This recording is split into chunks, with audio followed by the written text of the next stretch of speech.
Pues lo comienzo a grabar. No voy a usar el audio tampoco, va a ser meramente, perdón, no voy a usar el video, voy a usar nada más el audio y ya cualquier cosa que se tenga que utilizar el video, yo se lo haría saber, en cualquier momento.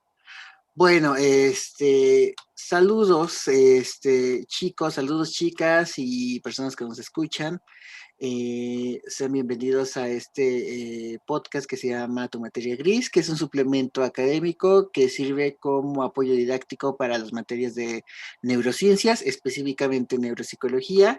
Hoy estamos en el capítulo número 5 de esta primera temporada, que esperemos que haya más, donde vamos a hablar acerca de la neuropsicología en México hoy.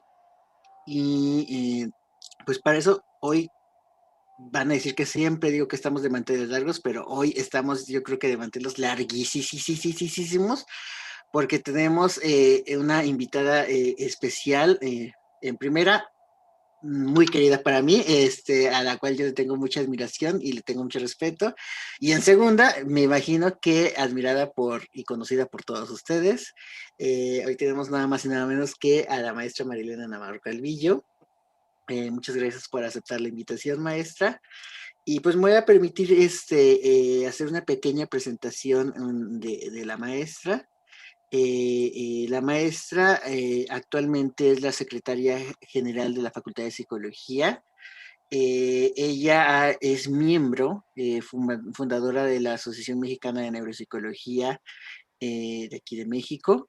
Entonces, pues es un papel, es un pilar de la neuropsicología, psicóloga, tiene una maestría en diagnóstico y rehabilitación neuropsicológica y tiene una amplia trayectoria en la atención clínica dentro de la neuropsicología clínica.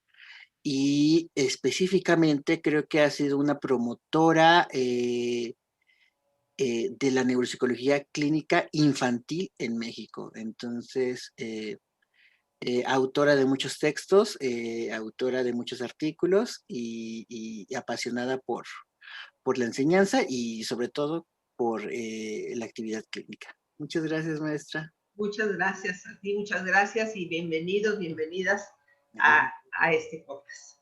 Perfecto. De materia gris y materia blanca también. Sí, exactamente. Yo creo que habría que hacer de repente algún algún como segmentillo después que siga y también tu materia blanca. Muy bien, maestra. Me voy a permitir hacer la presentación porque de manera general pues agarramos como un artículo de base para poder discutir y entonces me voy a permitir hacer una lectura de resumen y luego ya poder empezar con algunas preguntas respecto a este artículo o algunos comentarios respecto al artículo. Entonces, bueno, les leo el resumen. El artículo se llama Situación actual de la práctica profesional de la neuropsicología en México.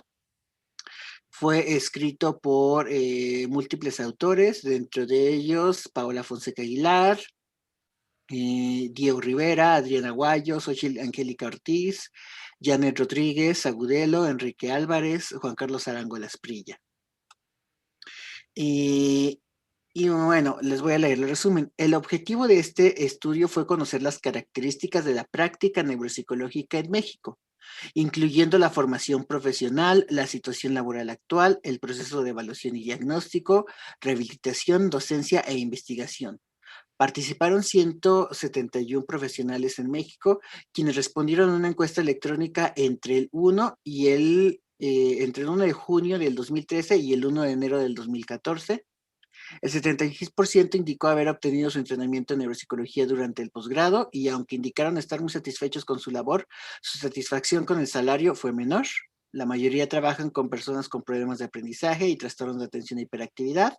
El 91% se dedica a evaluación y diagnóstico, 61% a rehabilitación, 67% a docencia y 60% a investigación.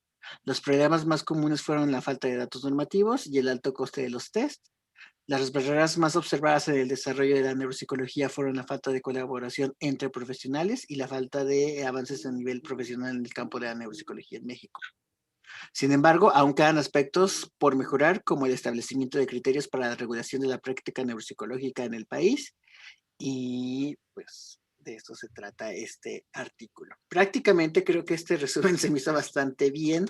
El artículo es un artículo muy concreto, realmente creo que tal cual es muy transparente, o sea, tal cual dice la palabra, el título y tal cual dice el resumen, es lo que es. Entonces, pues voy a permitirme ahora sí pasar pues a hacer algunos comentarios, maestra. O sea, le comento, como les comentábamos fuera de grabación, antes de la grabación, estábamos mencionando que, bueno, dijo la maestra, y me permito citarla justamente desde hace ratito, lo actual es una situación muy, muy actual. O sea, estamos hablando de la situación en día, porque mencionaba que la neuropsicología es una rama, una disciplina del conocimiento tremendamente joven aquí en México, ¿verdad?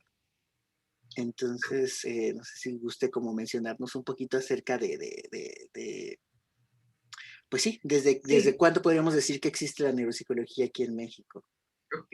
Sí, realmente, o sea, cuando me decías, bueno, la neuropsicología actual y de acuerdo a este artículo, yo pensaba, bueno, realmente actual, pues actual es la rama de la neuropsicología y la neuropsicología en México, ¿no? Que podríamos decir que en México empieza en 1978 al 80, empieza con gran auge, ¿no? Y que a diferencia de otros países donde se fue conformando por todo un grupo de neurociencias, en México, inclusive también diferente a Latinoamérica, se fue formando por profesionistas neuropsicólogos que llegaron a México, ¿no? Y uno de ellos, yo creo que podemos decir que quien trajo la neuropsicología a México fue Alfredo Apel. En 1978 él tuvo en la Universidad Autónoma de México una residencia en la cual estuvo 2 años, bueno, del 78 al 80, en el departamento de psicofisiología, y él era alumno de Luria, y entonces después de sus estudios de doctorado con Luria, él es colombiano, en Colombia, y se fue a México a hacer esa estancia, ¿no? Empezó a trabajar con Feggy Ostrowski y de ahí empiezan todos y muchos que venían de otros países a nivel latinoamericano se fueron juntando en la UNAM y empezó un auge tremendo, ¿no? Los primeros congresos en el 82. Entonces digamos que la neuropsicología es del 78 a finales del 80 sus inicios, ¿no? Con todo ese auge. Después de eso, en los 90 fue la conformación de grupos y la conformación de posgrados, ¿no? Entonces empiezan los posgrados, empezamos en 1991 a integrarnos 6 universidades con diferentes grupos de neuropsicólogos, que fue la Benemérita Universidad Autónoma de Puebla, la Universidad Autónoma de México, la Universidad Autónoma de San Luis Potosí, la de Morelos, la de Guadalajara y la de Baja California y Monterrey, ¿no? Esas éramos las universidades que empezamos a hacer encuentros, hicimos 5 encuentros y en 1998 creamos la Asociación Mexicana de Neuropsicología, ¿no? Entonces, realmente, digamos que esa fue, y del 2000 al 2020, ¿sí? Ya se va conformando con mayores grupos y se va generando investigación y creo que este artículo de 15. publicado en 2014, ¿verdad? Es cierto. Presenta ya datos mucho más específicos acerca de algunas, no todo, porque bueno, es un grupo de 171 neuropsicólogos. Yo también llené ese formato, pero también ese formato podría incluirlo gente que no necesariamente era neuropsicóloga y que a lo mejor se dedicaba a la atención de eso sin tener el título. Entonces, bueno, creo que es una visión importante, pero sesgada acerca de la neuropsicología en México hoy, situación actual de la práctica profesional. Creo que nos da datos acerca de las gentes que están haciendo diagnóstico, la rehabilitación, su pago, efectivamente, pues dentro de la psicología no tenemos un ranking económico como en otras Exactamente. profesiones, no nada más la neuropsicología, los estudios de posgrado, pero yo creo que esa historia de ayer y hoy tenemos que plantearla desde otro punto de vista. Esta Ok. es una visión sesgada, es una visión interesante, importante, pero solamente una parte de artículos muy enfocada a lo científico, pero muy olvidada de los objetivos de la neuropsicología, las problemáticas reales que tenemos y hacia dónde vamos. Exacto. Yo creo que me parece perfecto escuchar la maestra, porque tal cual mencionamos, o sea, este artículo, digo, por eso es importante abrir estos espacios, porque permiten ya no solamente la lectura mecánica de un artículo, y sobre todo de uno que repito, es muy concreto, o sea, créanme que chicos que no van, chicos y chicas, no van a encontrar una lectura o no van a necesitar una lectura de profundidad en apariencia de esto, porque pues es muy, muy concreto, o sea, lo que dice es lo que es. Sin embargo, a partir de este diálogo, creo que nos vamos dando cuenta de que todos los artículos que se publican siempre van a tener un trasfondo o una historia atrás de, incluso para poder llevar a cabo estas investigaciones. Y entonces yo creo que eso es lo importante y lo rescatable de esto.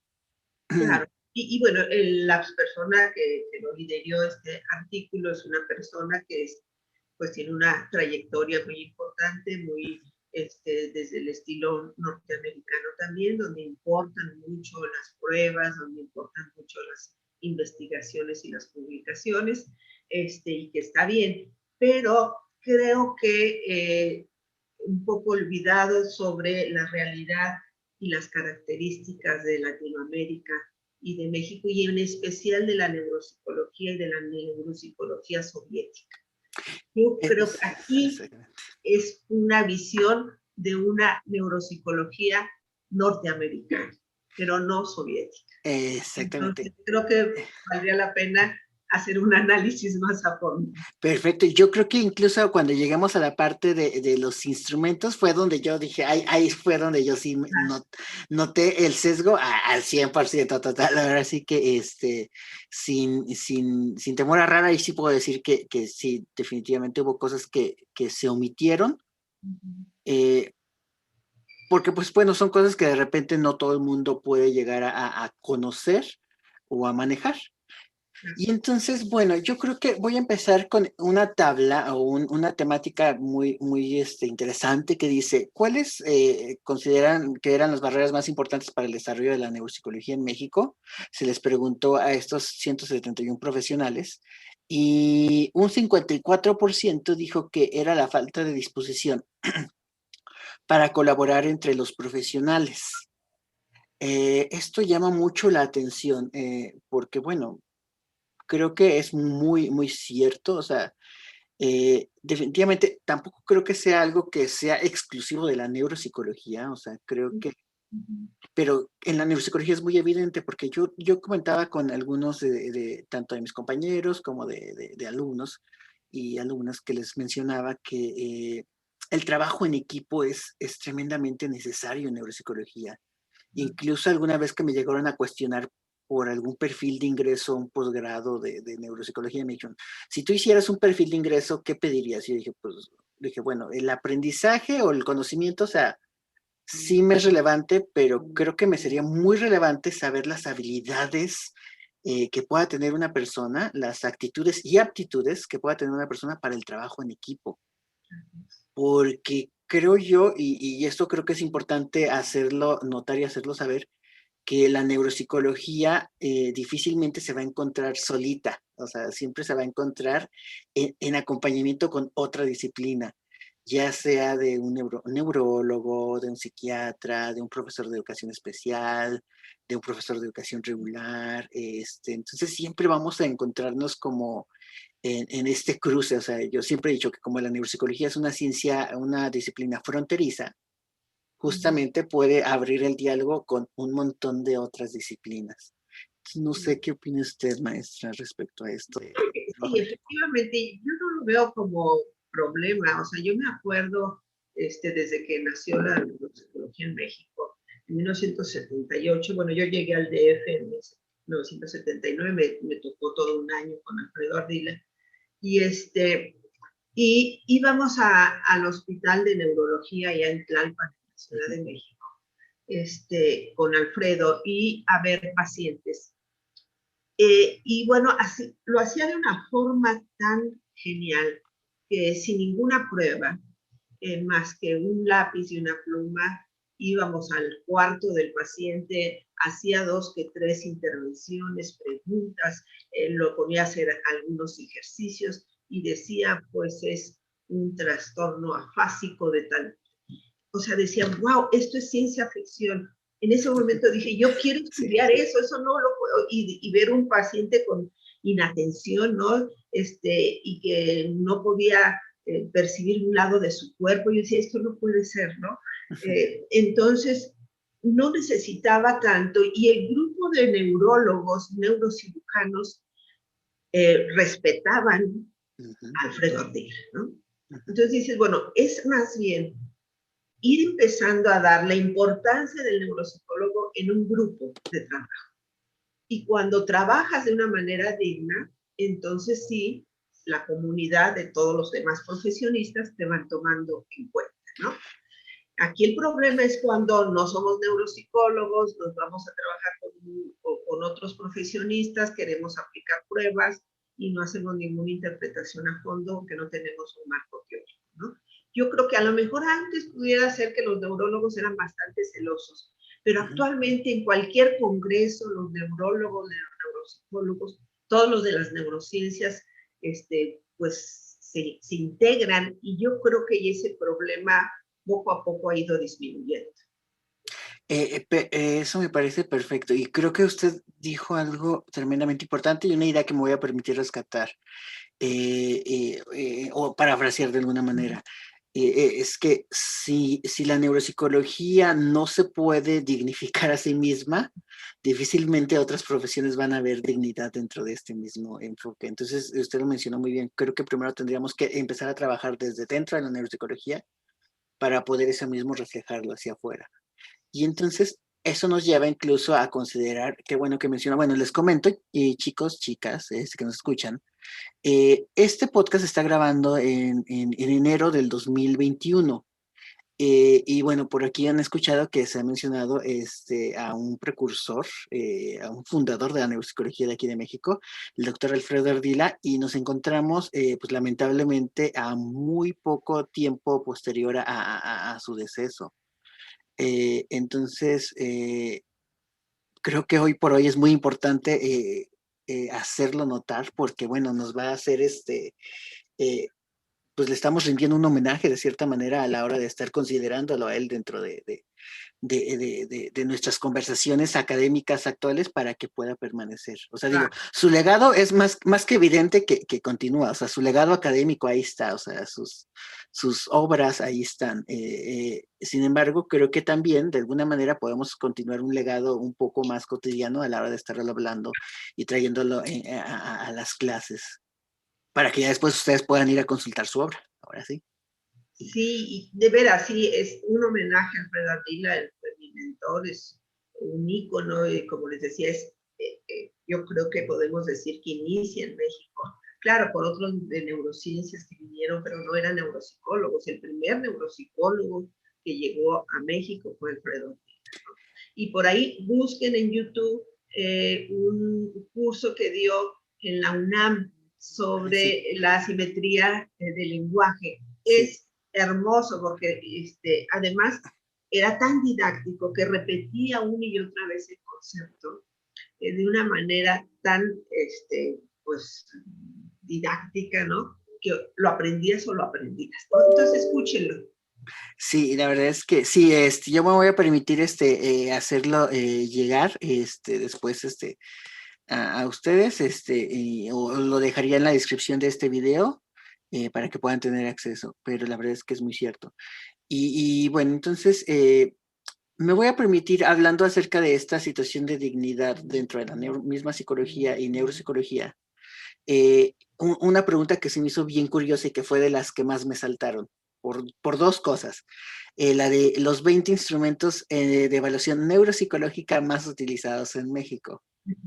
Y curiosamente o extrañamente, en número uno, el 68% de las personas encuestadas dijeron que el WISC, el test de inteligencia de Wechsler para niños, lo ponen aquí.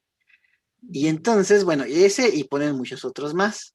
La primera cosa cuando dije que me salta a la cabeza, pues es número uno, la falta de algunos otros protocolos que no necesariamente pueden coexistir o convivir con modelos americanos, como son algunos protocolos que se elaboraron y que se trabajaron desde aquí de México, o que se hicieron incluso del mismo Rusia, que tienen que ver con la neuropsicología rusa, tal cual.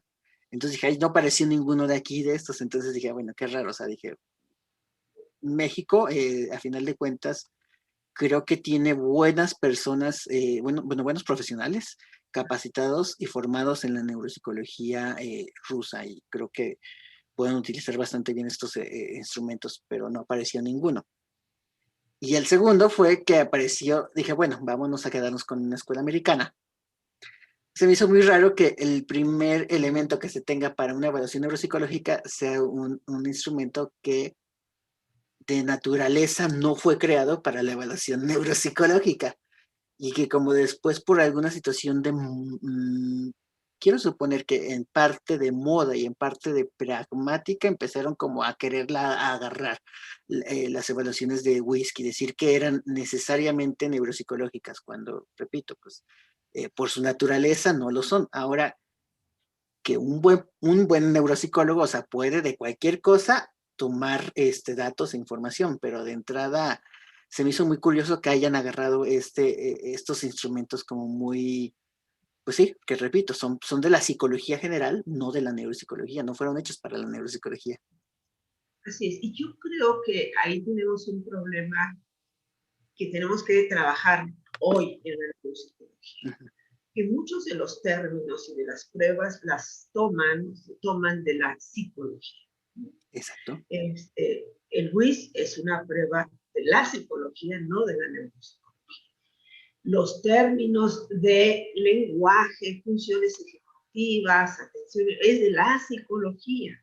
Y a veces lo trasladamos tal cual de la psicología a la neuropsicología, cuando no es, o sea, yo creo que hay un problema conceptual. Primero tenemos que definir más bien cuál es la organización cerebral de las funciones psicológicas.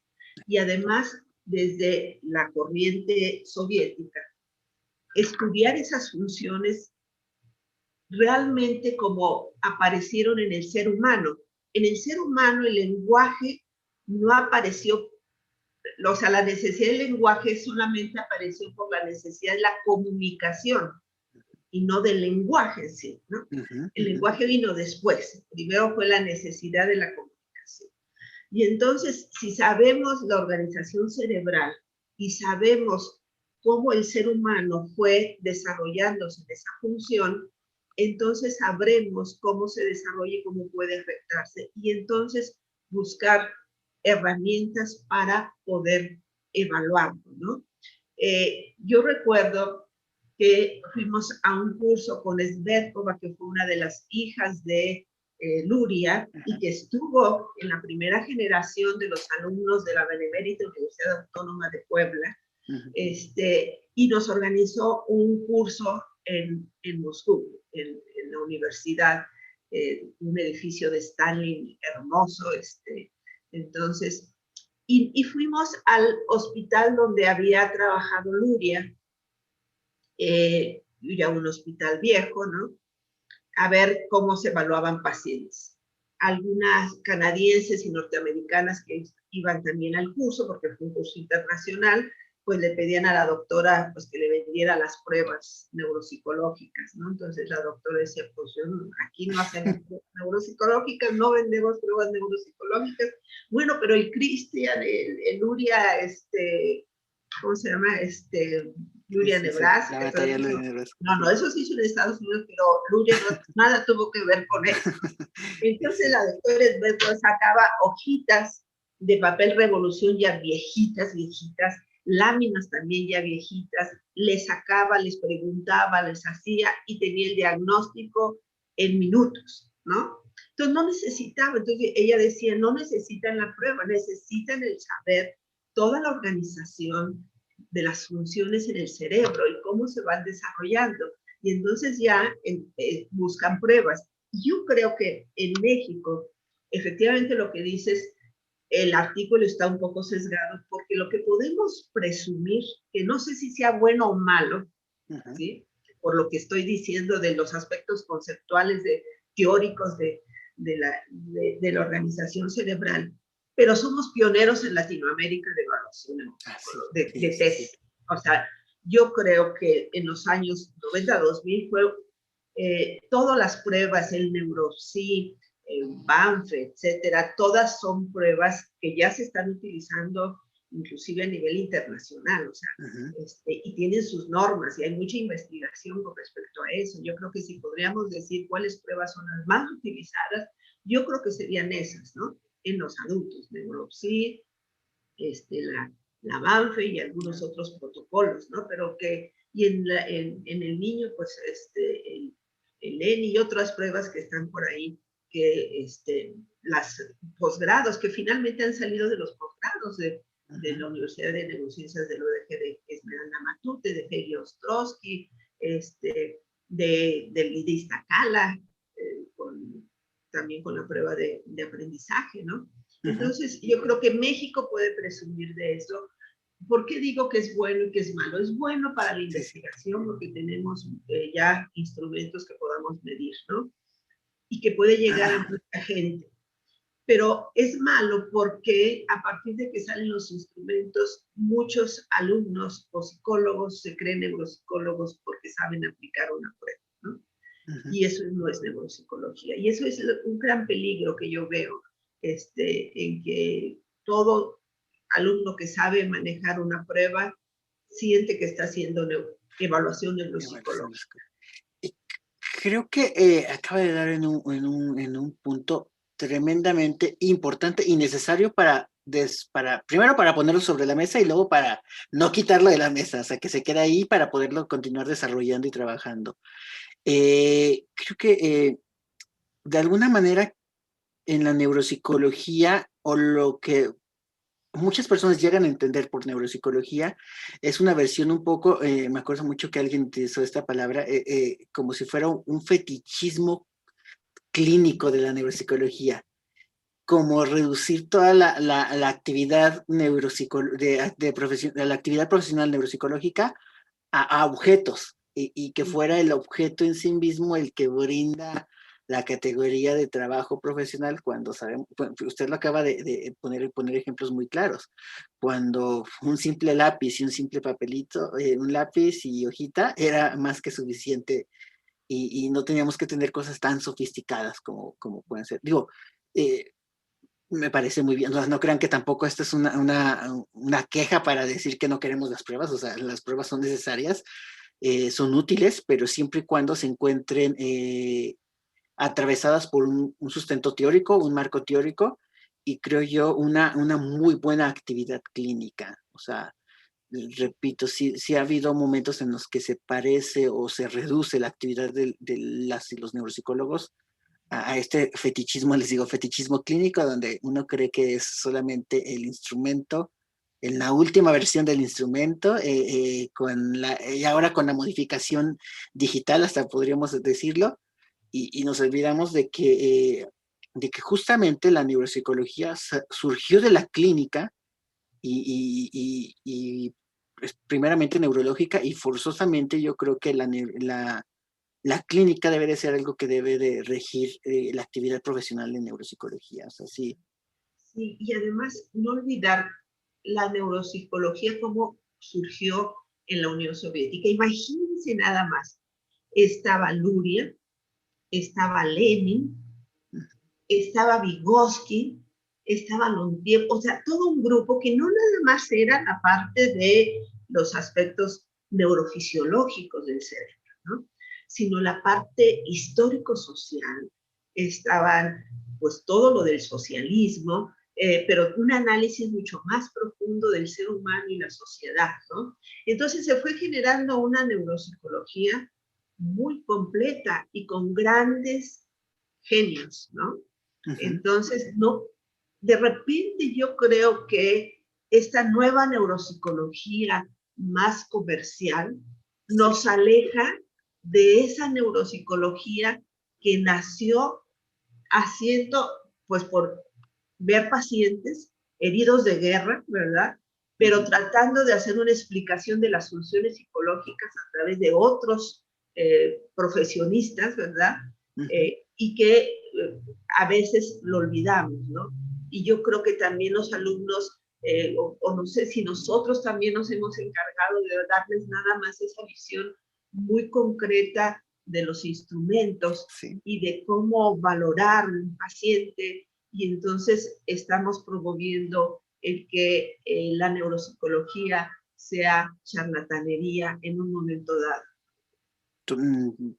Totalmente cierto. O sea, eh, fíjense, nada impide que bueno, sí, o sea, nada impide que, que se le pueda llamar a un profesional o pseudoprofesional, o sea, por la usurpación de algún título o charlatán. O sea, creo que es muy cierto. Suena de repente como un poco fuerte, pero creo que sí no hay otro término para referirse a ellos. Eh, entonces, me parece sumamente importante este tono que está tomando la discusión ahorita, maestra, porque creo que esto nos deja ver problemas genuinos de raíz de la neuropsicología actual. O sea, como les dije, el artículo aquí está, o sea, el artículo ustedes lo pueden leer y no va a ser, repito, no tienen que hacer un esfuerzo intelectual tremendo para poder comprender lo que dicen, es muy puntual y muy concreto. Pero los temas que estamos tratando ahorita definitivamente son problemas de raíz que atañen a la neuropsicología hoy en día, a la neuropsicología actual, y que son problemas que a mí me gusta siempre decirlo, o sea, desde la epistemología en lo que lo estamos tratando y cómo vamos a aterrizarlo. Eh, Algo también muy importante, maestra, que mencionó usted y que creo que es importante rescatarlo. Muchas veces dijo, hay muchos conceptos que se pueden traer desde la psicología y que de alguna manera permiten de algún manchar, dividir o partir la neuropsicología. Y se llega a pensar que un neuropsicólogo necesariamente o tiene que ver, por un lado, funciones psicológicas nada más, o por otro lado, enfermedades nada más. Cuando usted dijo, es todo aquello que tiene que ver con la integridad de la funcionalidad del cerebro, y ahorita lo aterrizó muy bien cuando mencionó, dentro de un ámbito social. O sea, de nada nos va a servir evaluar un cerebrito ahí en una vitrina o un cerebrito así solito. O sea, pues, digo, se verá bonito y digo, si nos dedicamos a la neuroanatomía, o sea, pues sería bonito, ¿verdad? Pero no, justamente, fíjense, es neuropsicología, o sea, es estudiar ese cerebro en un entorno social y no centrándonos única y exclusivamente en las unidades que podrían ser funciones psicológicas o enfermedades. O sea, de repente me ha pasado que creo yo que forzosamente y necesariamente quieren que nosotros demos como la etiqueta de la enfermedad única y exclusivamente. O sea, es necesaria, claro que sí, pero no es, les digo, pero a ver, yo puedo hacer más cosas como neuropsicólogo. O sea, yo te puedo decir cómo está Juanito en presencia de la enfermedad. Pero si me pides que lo único que te diga es la etiqueta que tiene Juanito, pues no vamos a poder avanzar mucho. O nada más si me piden, o si la gente espera que nada más digamos las funciones psicológicas, pues tampoco vamos a avanzar en mucho. O sea, vamos a utilizar todas estas herramientas que tenemos, tanto para la evaluación como para la intervención, para hacer mejor la vida de Juanito. No, digo, pues dije Juanito nada más por decir aterrizar a una persona, pero para que él pueda ser funcional en su vida social, no nada más en su vitrinita de cerebro, como dirían por ahí. Porque pues, el cerebro puede estar bonito, pero si, si no puede interactuar con estos otros cerebros, creo que entonces estaríamos haciendo mal nuestro trabajo. Entonces, Sí, esa parte social es muy importante, ¿no? Porque, y de ahí se vienen muchas de las cosas actuales que tenemos que ir resolviendo, ¿no? Digamos, las problemáticas sociales son inmensas. No nada más son nuestros pacientes que tienen una lesión, ¿no? Sino también muchos otros que tienen trastornos del neurodesarrollo, ¿no? Y que la misma forma de vida pues va provocando un cerebro no muy hábil, ¿no? Entonces, si vemos qué aspectos de nuestra sociedad está afectando a nuestra salud neurológica y funcional de nuestro cerebro, pues son muchas, ¿no? La desnutrición, la pobreza, pues ahorita las enfermedades, la comorbilidad del COVID mismo, el narcotráfico, la violencia, o sea, somos un país con múltiples problemas sociales que no podemos reducirlo a un cerebro y una explicación de una función, ¿no? Y eso nos lleva también que tenemos un gran problema en la formación de recursos humanos. En las maestrías tenemos que abrir también otros campos de la neuropsicología que no nada más sean lo clínico, sino enfocados a lo educativo, a lo jurídico y forense, a los aspectos rurales, ¿no? ¿Cómo vamos? Me decía, bueno, por ejemplo, fui presidenta de la Asociación de San Luis del TDA, ¿no? Entonces decíamos, bueno, ¿cuántos niños puede haber con TDA? Que son el 4 o el 6% de la población. Pues son un montonal de niños. ¿Cuántos neuropsicólogos hay? ¿Cuántos psicólogos hay? ¿Cuántos neurólogos hay? Se llega a los lugares lejanos del país, no se llega, ¿no? O sea, son muchos problemas que a lo mejor tampoco dentro de la formación de recursos humanos lo estamos abordando, ¿no? Inclusive desde nuestras licenciaturas.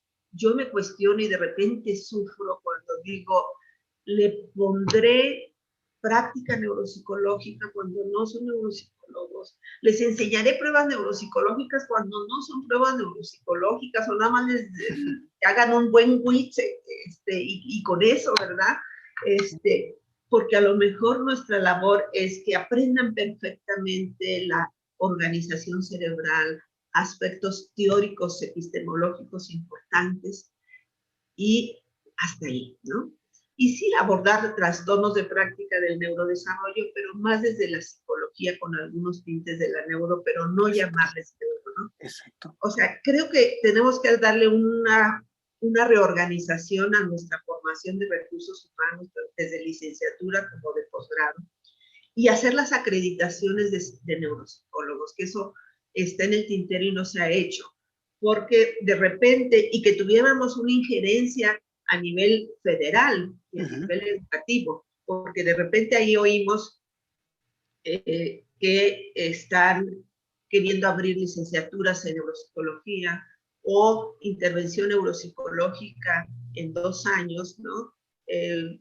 Como licenciatura, o sea, cosas muy locas en las cuales decimos no puede ser y no hay algo que lo regule, no hay una regulación, una acreditación de programas de neuropsicología ni de gente que va a aplicar la neuropsicología, porque en ningún lado dice pues estos pacientes tienen que ser evaluados solamente por un neuropsicólogo. Y para algunas cuestiones legales sí están pidiendo, pero es muy local, o sea, dependiendo del estado donde a lo mejor aquí en San Luis afortunadamente los neurólogos ya nos voltean a ver y nos necesitan y nos hablan. En otros estados les vale gorro, ¿no? Y entonces no hay nada escrito a nivel federal donde se le dé el papel exclusivo al neuropsicólogo en cierto tipo de intervenciones, ¿no?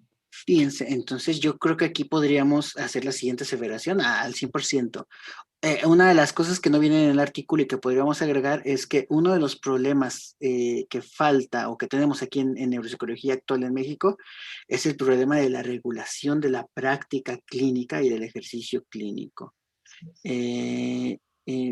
También alguna vez dedicamos un apartado y un capítulo para hablar específicamente de la bioética de la neuropsicología y cuando estuve platicando con la maestra Claudia respecto a eso, sí llegamos como a concluir en que sí sería necesario, de alguna manera, por lo menos empezar por nosotros mismos, por la misma psicología, de decir que hubiera a lo mejor algún anexo o algún un apartado extra dentro del código ético del psicólogo y la psicóloga que hablara acerca de las especialidades.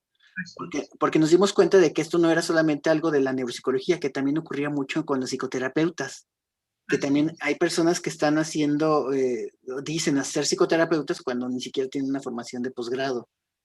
Entonces dijimos, Y sí tiene que empezar para que la gente de afuera lo entienda, porque exacto, inclusive profesionistas de nuestra misma de psicología me pueden hablar y decir, oye, mándame una alumna que me ayude a aplicar pruebas neuropsicológicas. No, o sea, el neuropsicólogo lo tiene que hacer. Es como si a mí me llegara mucha gente con trastornos emocionales y yo les dijera, mándame un alumno para cognitivo conductual que me sí, aplique estrategias, ¿no?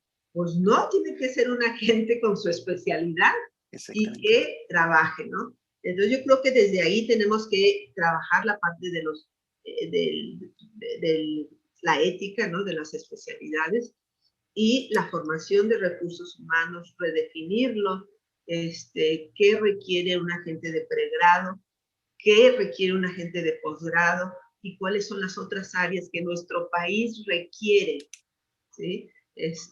¿Qué necesita el país de los neuropsicólogos que podamos apoyar? Y ya varios profesionistas lo toman en cuenta, ¿no?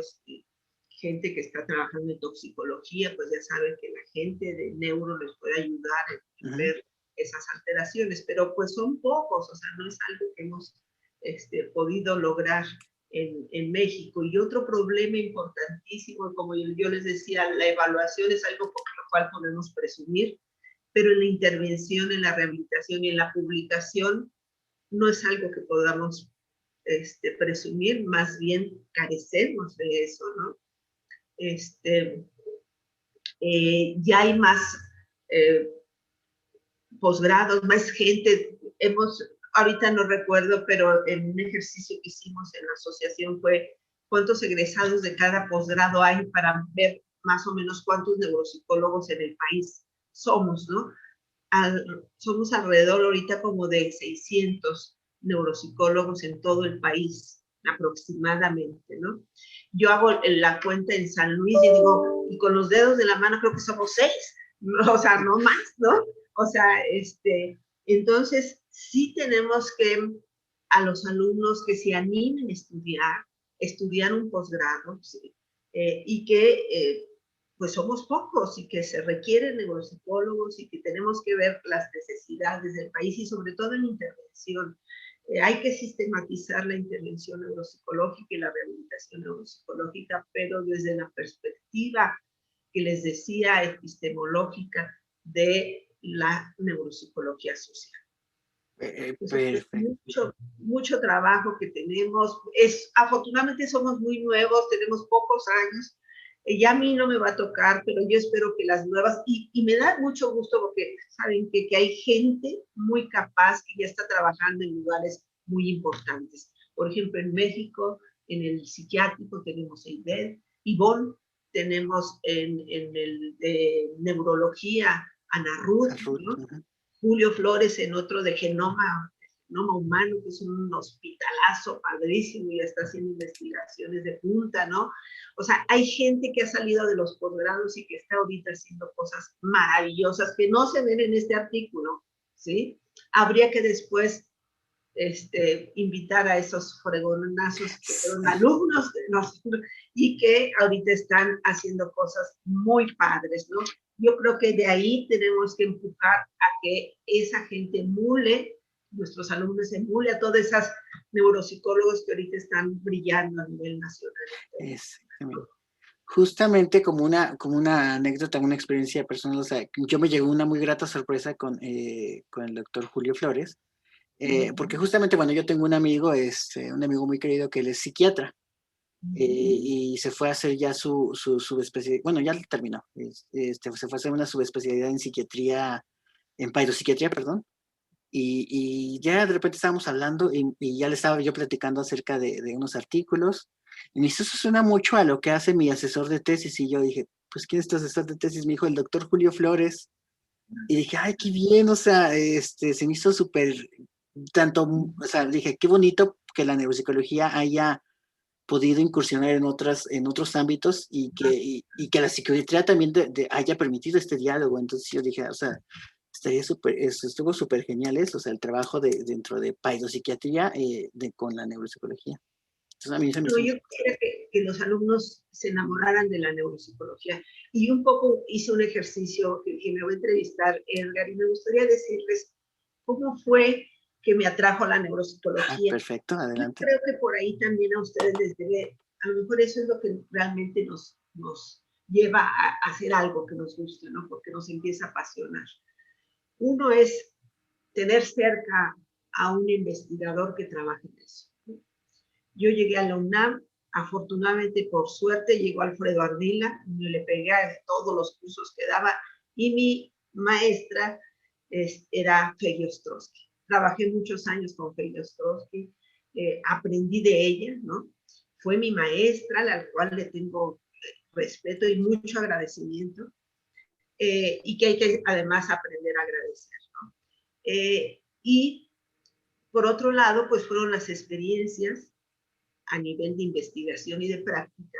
Y por otro lado, libros que te marcan, ¿no? Uno de ellos fue Las funciones psicológicas superiores. Cuando yo llegué a la UNAM, pues no había traducciones, ¿no? No llegaba lo de Rusia, porque ¿quién traducía ruso, no? Pero en ese tiempo muchos cubanos se fueron a Rusia a estudiar y regresaron a Cuba a traducir ese libro. Era del editorial Orbe, hermoso, ¿no? Y nos la pasábamos estudiando ese libro, un grupo Luis Quintanar, teníamos el grupo Luriano en la UNAM, donde nos juntábamos a leer algunos capítulos de ese, ¿no? Y ya posteriormente, sí fueron, o sea, los libros te dejan, ¿no? Y sobre todo que los leas con un grupo también apasionado. Y después también otros libros que son más de literatura, pero que abordan las neurociencias, ¿no?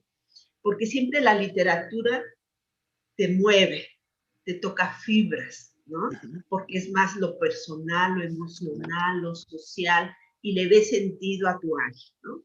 Entonces, lean, por favor, uno, El error de Descartes, de Damasio, ¿sí? El otro, El movimiento de Oliver Sacks, ¿sí? Se llama, es el movimiento de su vida de Oliver Sacks. Es hermoso este libro. Les va a hacer apasionarse de la neuropsicología. Gratitud, que este es de Oliver Sacks también. Y hace una conjunción muy padre sobre la neuropsicología, las neurociencias, la neurología, su vida, porque es una vida muy interesante. Y un libro que descubrí padrísimo, que es El cerebro de mi hermano, que es de Rafael Pérez Gay, de editorial Sexy Barral. Él cuenta cómo su hermano va teniendo un proceso degenerativo después de ser un genio, ¿no? Y cómo se ve involucrada toda la familia, cómo van al hospital de neurología, todo lo que pasa a un paciente, pero escrito por un gran escritor de literatura, que es Rafael Pérez Gay, que también dices, ay, sí, yo quiero estudiar eso. O sea, yo cuando vi le dije, yo quiero estudiar eso, nada otra cosa, ¿no? Y cuando lees los libros dices, híjole, yo quiero estudiar eso. ¿Sí? Entonces, apasionense, sean apasionantes, no se dejen ir nada más por eso tienen que regresar a lo anterior, o sea, el psicólogo tiene que ser una gente culta, sensible, que le toque fibras, amorosa, etcétera. Entonces, si les interesa la neuropsicología, no le tengan miedo, aviéntense, ¿sí? Y júntense, pues, ahorita con los que estamos a su lado. Ay, qué bonitas palabras. Ya me emocioné yo, maestra. Es impresionante. Yo creo que ya para ir cerrando, o sea, creo que está haciendo ya nos permitió recomendarnos bastantes libros.